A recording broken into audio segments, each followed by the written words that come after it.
Here's the pump fake here for LGD. You can dive in with Climber and Sasa and be like, oh, we're going for your carries. But they actually are the fake out, even if they die, producing at a high caliber and also fitting in as many prime puns as you possibly can. Though you did call it K-Man with a little bit of help from mid and bottom lane. Climber secures it. He's going to be losing a camp there, and Junhao might just pay a gank mid lane as well here. XQW can get thrown into the Graviton well. The stun does layer. Does the early game victor have enough damage to get down with XQW? Yes, with the Keeper's Verdict knockup. Should get it done in the denial of the flag and drag. Junhao showing why Poppy may be the X-Factor pick. Climber prioritizing more over this Drake stacking that he's been so fond of. He's trying to make this gank on the top side work. The public execution landing for Sasa will start it out. Zhang has the flash, the Cataclysm does come down, but he's safely just going to walk back towards his turret. Doesn't even have to burn his summoner. Usually I'm not too fond of teams giving things up for free. Certainly not an ideal playstyle to get away with all of the time, but Zhang could be in trouble here. Oh, the death sentences continue to stack up, and YCX goes on a hot streak with those, and the damage is more than enough with the rocket coming in to steal it. Perfectly set up to get the Super Savior Jinx, the first kill for LGD. Would you say that that was perfectly executed, Slayer? Would you say that that is, maybe how that went down? I'm so sorry. We had an Akali game. The observers, none of us really know how low this thing is getting. Teleport coming in the background, already below about 6,000 HP. Can Climber get in here with the flag and drag in time? It's going to have to be a steal from Climber, and oh my god, that is the worst pause I've ever seen! Oh, it's a disaster. It's a... Right. Oh, okay. Oh my god, we're back in. Oh my god, and Climber steals it! How anticlimactic! And now the rest of the fight breaks out here for LGD as they start to target the carries on the back end. It's desperate fallback for Baya, but he gets shut down by the might of Sasa. LGD with the tack pause might have just won the game off the back of it. Actually insane, Slayer. The pause immediately comes back, and we get the single most pivotal point of the entire game. But the winners are definitely LGD of the pause as they come back in, and they come back in swinging.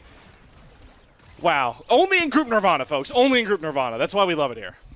This has to be the strangest game of the split so far.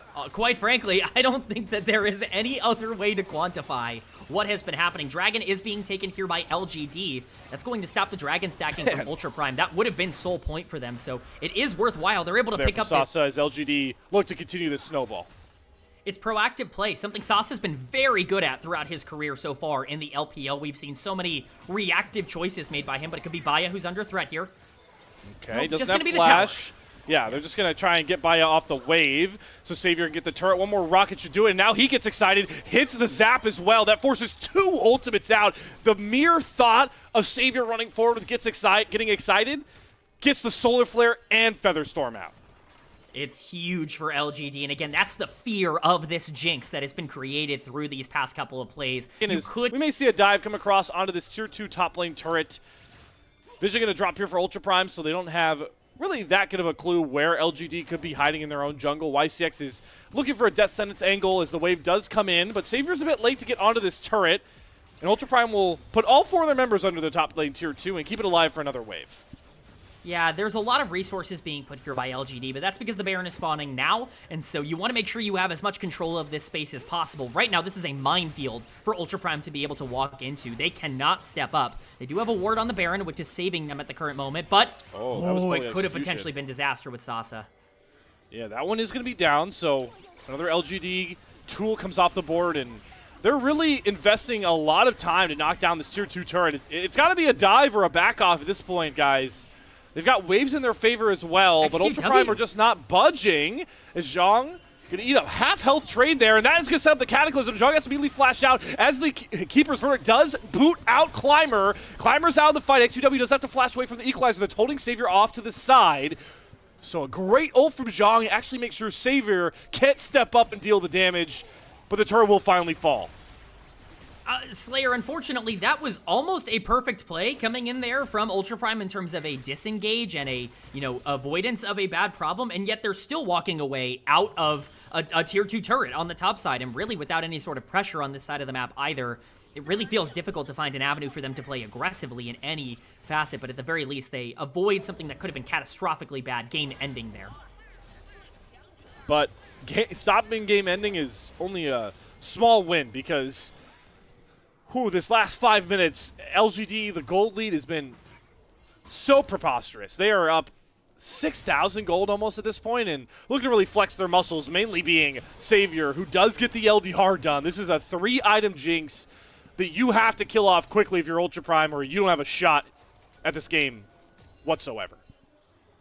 Yeah, this Jinx, they live or die by the Jinx. That continues to be the main win condition here for Ultra Prime, is somehow getting on the Jinx, but as Savior just goes to solo the Dragon here, setting up for Soul Point, we end up putting ourselves in a position where it's just hard to imagine Savior ever being in danger to be capitalized on. As long as the rest of the team ends up collapsing well enough, Savior should be able to survive long enough to allow things like Galio and Thresh the opportunity to peel that off. It's all really about if there's a major mistake coming in from LGD, and you can never put it past a team at this level to have a major positioning mistake or to make a really bad read, but it's going to require something massive in order for LGD to throw here.